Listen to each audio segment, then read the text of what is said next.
Welcome back to my channel for the living. In today's video, I'm going to show you how to make SEAMOSS gel.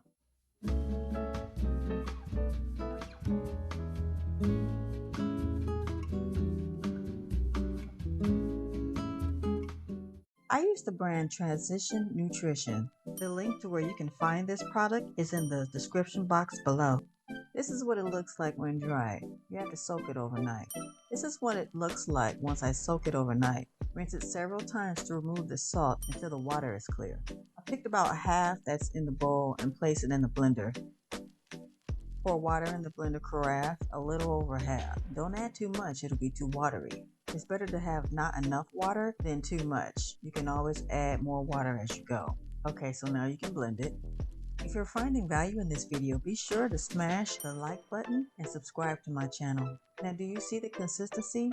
This is what it should look like after you place it in the fridge to settle overnight. If I stop there, it'll be too thick, so I gotta add more water because I want it to be a little too watery. Making it a little too watery will be the perfect consistency the next day. I don't want it to look like jello because it'll be too hard to spread across my face and pour it in a cup to consume.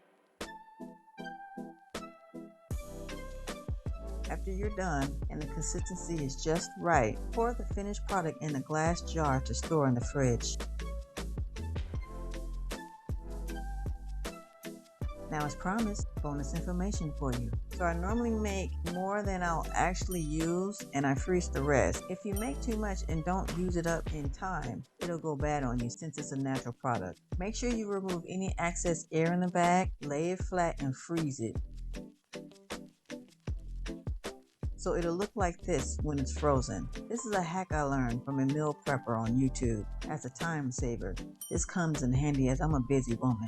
Tell me what you think of my video. If you decide to make some yourself after watching the video, please feel free to take a pic and post it in the comment section below. Thank you so much for watching. Bye.